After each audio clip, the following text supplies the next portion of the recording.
Hello and I welcome you to Vigyan Recharge. आइए खोलते हैं सबमरीन से जुड़े हुए राजों की पोल पट्टी। सबमरीन के इस टॉपिक को मैंने 4 भागों में बांटा है। पहला इतिहास, दूसरा इसका वर्किंग प्रिंसिपल, तीसरा इसकी कंस्ट्रक्शन और चौथा आपके सवाल, जिसे मैं 3 वीडियो के फॉर्म में अपलोड करने जा रहा हूँ। और आज की वीडियो में हम जानेंगे सबमरीन से जुड़ा हुआ इतिहास। आखिर कहाँ से सबमरीन की कहानी शुरू हुई थी, किस वैज्ञानिक ने या किस इंजीनियर ने सबमरीन के डेवलपमेंट में कौन सा योगदान दिया था। अगर आपको सबमरीन से जुड़े हुए इतिहास को बहुत गहराई से समझना है तो आप department of defence science and technology के प्रोफेसर पी जॉबर्ट की लिखी गई किताब को पढ़ सकते हैं। लाजवाब किताब है। तो चलो शुरू करते हैं आज का कार्यक्रम। तो कहानी की शुरुआत होती है पहले सवाल से। आखिर सबमरीन बनाने का ख्याल किसके दिमाग में सबसे पहले आया और क्यों आया? तो जी बात है 1776 की। अंग्रेजों ने अमेरिका की धरती पर कब्जा कर रखा था, जिसे वो छोड़ने को कतई भी राजी ना थे। और अमेरिका वालों ने भी सोच रखा था कि अंग्रेजों की ऐसी की तैसी आजादी तो हम हासिल करके रहेंगे। और शुरू हो गई एक बहुत भयानक जंग जो लड़ी जा रही थी पानी और जमीन पर। लेकिन अमेरिकन नेवी अंग्रेजों की रॉयल नेवी का सामना नहीं कर पाई और अमेरिका के जहाजों को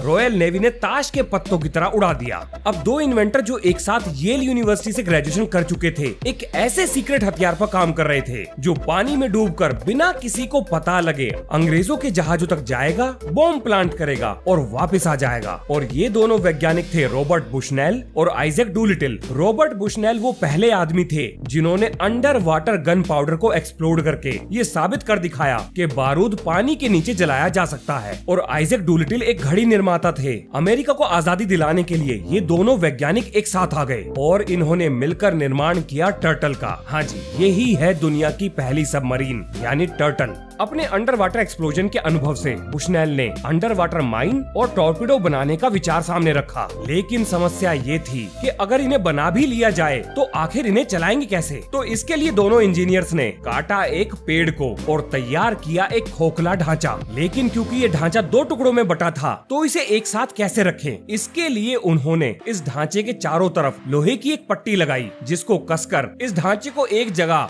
मजबूती से व्यवस्थित कर दिया गया। और अब रोकना था पानी की इसमें एंट्री, जिसके लिए उन्होंने टार का प्रयोग किया, जिसने इस ढांचे के जोड़ों को वाटरप्रूफ बना दिया। आइए अब जानते हैं इसका वर्किंग मैकेनिज्म। इस ढांचे के नीचे लगा था एक टैंक, जिसमें जब पानी की एंट्री होती थी तो वजन बढ़ने के कारण ये पानी में नीचे डूब जाता था। अब यहाँ खड़ी हुई एक समस्या, क्योंकि पानी में नीचे जाने पर इसे चलाने वाले को सांस लेने के लिए हवा चाहिए और देखने के लिए जगह। तो उसके लिए एक अलग से कंपार्टमेंट बनाया गया, जिसमें एक बारी में 30 मिनट के लिए जरूरी ऑक्सीजन भरी जा सकती थी। ये पूरी तरह से शारीरिक ताकत पर चलती थी, जिसका प्रोपेलर हाथ से घूमने पर इसे आगे की तरफ धकेलता था और इसके ऊपरी भाग में लगे हुए शीशे बाहर की चीजों को देखने में मदद करते थे। अब प्लान ये था कि ये पानी में डूबेगी, अंग्रेजों के जहाज तक जाएगी, बम लगाएगी और वापस आ जाएगी। लेकिन कहानी में अभी ट्विस्ट आना बाकी है। इसकी टेस्टिंग करके ये तो साबित कर लिया गया कि ये काम कर सकती है। अब इस सबमरीन को चलाने के लिए बुशनेल के भाई का चयन हुआ, लेकिन हमले से ठीक एक दिन पहले बुशनेल का भाई बीमार पड़ गया। तो अब ये मिशन एक यूएस मिलिट्री के सोल्जर इजराइली को दिया गया, जो जब इस सबमरीन को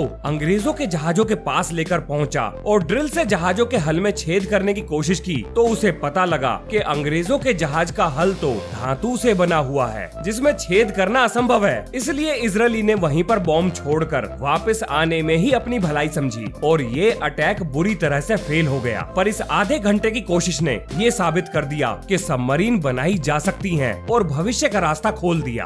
अब एंट्री होती है रॉबर्ट फुल्टन की। ये भी अमेरिकी नागरिक थे। अब क्योंकि रॉबर्ट फुल्टन एक मैकेनिकल इंजीनियर थे, तो इनका दिमाग नई नई मशीनों के बारे में कुछ न कुछ खुराफात करता ही रहता था। एक दिन ये रॉबर्ट बुशनेल के एक असिस्टेंट के संपर्क में आए, जिसे सबमरीन का बहुत अच्छे से आइडिया था। मैं बात कर रहा हूँ टर्टल के डिजाइन की। अब इन दोनों की दोस्ती गहरा गई और रॉबर्ट फुल्टन टर्टल के डिजाइन से जुड़ी हुई सीक्रेट जानकारियों को निकालने में कामयाब हो गए। इन्हें लगा कि ये टर्टल में सुधार करके एक बेहतर सबमरीन का निर्माण कर सकते हैं। लेकिन क्योंकि अमेरिका में पहले से ही सबमरीन पर काम चल रहा था, तो ये बात तो तय थी कि अमेरिका में इनकी दाल ना गलने वाली थी। इसीलिए ये जा पहुंचे फ्रांस, जहां पर जाकर इन्होंने नेपोलियन से कहा कि तुम मेरी रिसर्च में पैसा लगाओ और मैं तुम्हें दुनिया का सबसे खतरनाक हथियार बना के दूंगा, जिसका कोई भी मुकाबला नहीं कर पाएगा। और इस तरह से तुम दुनिया में शांति स्थापित कर दोगे और लोग तुम्हें भगवान की तरह पूजेंगे। नेपोलियन भी पूरा चालाक, उसने अपने मंत्रियों से सलाह करी और ये कहा, देख भैया, तेरा ये हथियार चलेगा कि नहीं इसकी कोई गारंटी नहीं, इसलिए तू एक काम कर, पहले हथियार बना ले, उसे टेस्ट करके दिखा दे। अगर वो चला तो उसकी मास प्रोडक्शन के लिए मैं पैसा लगा दूंगा। अब रॉबर्ट फुल्टन को लगा यार ये फ्रांस वाले तो खर्चे के पर्चे बनवा देंगे, जो भी मेरी जमा पूंजी है इन्हें एक्सपेरिमेंट करके दिखाने में ही खर्च हो जाएगी। पर क्या करें, अमेरिका से बाहर आ चुके हैं तो कुछ ना कुछ तो करना ही पड़ेगा। तो रॉबर्ट फुल्टन लग गए एक डिजाइन बनाने में। लेकिन तभी अंग्रेजों ने यानी ब्रिटिशर्स ने रॉबर्ट फुल्टन से संपर्क किया और उनसे कहा, सुनो भैया फुल्टन बाबू, ये जो तुम्हारे अमेरिका में सबमरीन की नौटंकी चल रही है, क्या इससे जुड़ी हुई कोई जानकारी तुम्हारे पास है? अपने पास बहुत पैसा है। फुल्टन एकदम खुश और जा पहुंचे ब्रिटेन। अब ब्रिटेन वालों ने इनकी रिसर्च में पैसा लगाया और इन्होंने एक ऊट पटांग सी सबमरीन बनाकर उन्हें थमा दी, जिसके पंख पानी से ऊपर, हाँ जी पंख लगे थे सबमरीन में, उड़ने वाले नहीं बल्कि हवा के दबाव से चलने वाले, जैसा कि बड़ी बड़ी नावों में लगे होते हैं, जिन्हें हिंदी में पाल और इंग्लिश में मैस्ट कहते हैं। अब ये एक ऐसा जुगाड़ था जो पानी के नीचे हवा के दबाव से मस्त तरीके से चल रहा था, लेकिन ये पूरी तरह से छुपा हुआ नहीं था। मतलब ये खुद ही चीख कर कह रहा था, लो भैया मैं यहाँ तैर रहा हूँ। अब इस ऊट पटांग डिजाइन को देखकर अंग्रेज अपना सर खुजाने लगे, बोले, अरे मेरे नौजवान वैज्ञानिक, ये तुमने क्या बना डाला? ये कहाँ से सबमरीन है? फुल्टन बाबू बोलते हैं, भैया देखो पानी के नीचे तुम्हें ट्रैवल करना था, मैंने उसका जुगाड़ बना के दे दिया। अब इससे बेहतर अगर बनाना है तो खुद बना लो। यानी फुल्टन बाबू ने अंग्रेजों का बढ़िया वाला काटा था। अब यहाँ पर फुल्टन ने एक चालाकी दिखाई थी। अपने सबमरीन के डिजाइन को बनाते वक्त जो पैसा अंग्रेजों ने उनके डिजाइन पर खर्च किया था, उसमें से कुछ पैसा बचाकर फुल्टन ने स्टीम बोट पर लगा दिया। यानी इतिहास में ये वो पहले व्यक्ति थे जिन्होंने भाप से चलने वाली बोट का निर्माण किया था और ये बोट बहुत पॉपुलर हो गई थी। तो ये भाई साहब अपना बिजनेस खड़ा करके नोटों की गड्डियां लगा रहे थे और अंग्रेज अपना सर खुजा रहे थे। तो जी यहाँ खत्म होता है फुल्टन का चैप्टर। लेकिन रॉबर्ट फुल्टन ने एक चीज में कामयाबी हासिल कर ली थी और वो था टॉर्पीडो बनाने में। हालांकि टॉर्पीडो बनाने का क्रेडिट रॉबर्ट व्हाइटहेड को दिया जाता है, जिन्होंने 1866 में टॉर्पीडो को बनाकर परफेक्ट कर लिया था। लेकिन भाई साहब टॉर्पीडो बनाने की शुरुआत तो रॉबर्ट फुल्टन ने ही की थी, चाहे वो रफ डिजाइन ही क्यों ना हो, लेकिन वो काम करता था। इसके बाद 1834 में रशियन आर्मी जनरल कार्ल एंड्रेविच शिल्डर ने पूरी तरह धातु से बनी हुई एक सबमरीन बना डाली। इनके पास भी मैकेनिकल इंजीनियरिंग की डिग्री थी और ये ऐसी पहली सबमरीन थी जिसने डूबे होने पर पहली बार एक मिसाइल को लॉन्च किया था। पूरी तरह से धातु से बने होने के कारण ये 10 से 12 मीटर पानी के नीचे आराम से तैर सकती थी। अब इस सबमरीन को 8 आदमी पैरों से पैडल मार मार कर चलाते थे।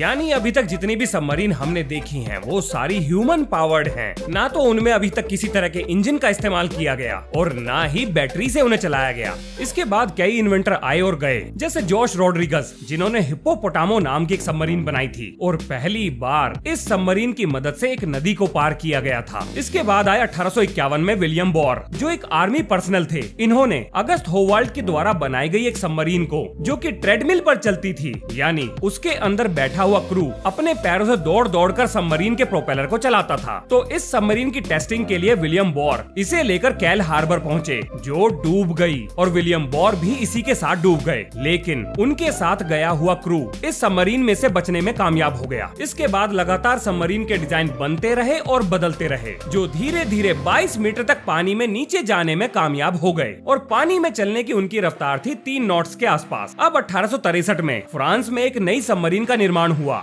जिसका नाम था प्लोंगोर, और इसकी खास बात ये थी कि इसको चलाने के लिए ह्यूमन पावर की जरूरत नहीं पड़ी। ये एक ऐसी सबमरीन थी जिसमें प्रेशराइज्ड टैंक से निकलने वाली हवा का इस्तेमाल करके सबमरीन को पावर किया जाता था। इसके बाद एंट्री होती है स्पेनिश इंजीनियर की, यानी नार्सिस मॉन्ट्रियल की, जिन्होंने पहली बार स्टीम इंजन का इस्तेमाल करके सबमरीन को पावर किया। और ये बात है 1867 की। इनके द्वारा बनाई गई सबमरीन 14 मीटर पानी में नीचे 2 घंटे तक बड़े आराम से तैर सकती थी। इस 2 घंटे के अंतराल में क्रू को सांस लेने के लिए जो ऑक्सीजन चाहिए थी, वो केमिकल तरीके से सबमरीन के अंदर ही बनाई जा रही थी। इसीलिए इस सबमरीन को पर ऑक्साइड और स्टीम प्रोपल्शन सबमरीन कहा जाता है। यानी मॉन्ट्रियल इतिहास के वो पहले व्यक्ति थे जिन्होंने एयर इंडिपेंडेंट प्रोपल्शन सिस्टम का आविष्कार किया था। अब इस सबमरीन की खोज और रॉबर्ट व्हाइटहेड के द्वारा बनाए गए टॉर्पीडोज के एक साथ आने पर ये जुगाड़ जंग का नतीजा बदलने की ताकत रखता था। अब क्योंकि भविष्य की सबमरीन का एक रफ डिजाइन तैयार हो गया था, तो अब बारी थी सबमरीन को ऐसा बनाना जो पानी में ज्यादा से ज्यादा गहराई पर जाकर ज्यादा से ज्यादा वजन ले जाकर ज्यादा से ज्यादा समय तक रह सके। अब 1880 में बैटरी टेक्नोलॉजी काफी डेवलप हो चुकी थी, तो पॉलिश इंजीनियर दर्जे वैकी ने इसका फायदा उठाकर बैटरी से चलने वाली सबमरीन का आविष्कार कर दिया। इसके बाद अमेरिकन इन्वेंटर साइमन लेक ने बैटरी और पेट्रोल इंजन को एक साथ जोड़कर सबमरीन सबमरीन को पावर करने के लिए एक्सपेरिमेंट शुरू कर दिए। हालांकि वो कामयाब तो नहीं हुए, लेकिन उन्होंने सबमरीन से जुड़ी हुई एक बहुत बड़ी समस्या को निपटा दिया, और वो था पानी में डूबे होने पर भी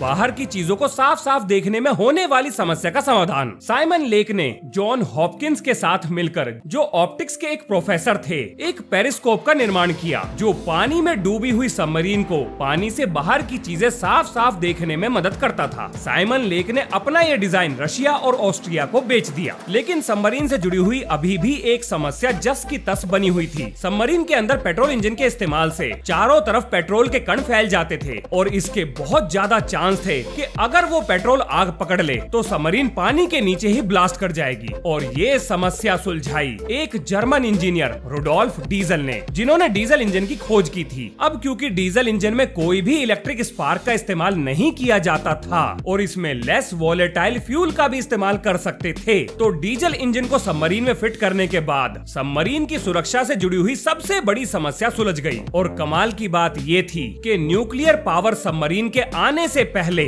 आज की डेट तक भी डीजल इलेक्ट्रिक सबमरीन रखने वाले दुनिया के हर देश के द्वारा इस्तेमाल की जाती हैं। अब रुडोल्फ डीजल से जुड़ी हुई एक बात और जान लो। ये बात है सन 2005 के आसपास की, जब रुडोल्फ डीजल की मृत्यु से जुड़ी हुई कुछ फाइल्स FBI ने सार्वजनिक कर दी थी। उनमें साफ साफ लिखा है कि रुडोल्फ डीजल ने आत्महत्या नहीं की, बल्कि उनकी मृत्यु के असली कारणों का आज तक पता नहीं लग पाया। लेकिन FBI का ऐसा मानना है क्योंकि रुडोल्फ डीजल ने डीजल इंजन को पॉपुलराइज कर दिया था, जिसकी वजह से कोयले की डिमांड घट गई थी। तो कोयले से जुड़े हुए लोगों ने, यानी कोयला माफियाओं ने, रुडोल्फ डीजल को अपने रास्ते से हटाने के लिए उनकी हत्या करवाई थी। FBI के द्वारा सार्वजनिक की गई फाइल्स में ये भी लिखा है कि जब रुडोल्फ डीजल इंजन को सबमरीन में फिट करने के लिए नई टेक्नोलॉजी पर डिस्कशन के लिए लंदन जा रहे थे, तो ये खबर जर्मनी को लग गई, और जर्मनी नहीं चाहता था कि इंग्लैंड के पास डीजल ऑपरेटेड सबमरीन्स आ जाएं। तो इसीलिए जर्मन जासूसों ने रुडोल्फ डीजल की जहाज पर ही हत्या कर दी और उनके शरीर को पानी में फेंक दिया। अब इन दोनों थ्योरीज में से कौन सी सच है और कौन सी नहीं, इसका तो किसी को भी नहीं पता। पर एक चीज कंफर्म है कि रुडोल्फ डीजल ने आत्महत्या नहीं की थी। इसके बाद आती है जर्मनी के द्वारा बनाई गई U-बोट्स। ये वो सबमरीन थी जो प्रॉपर तरीके से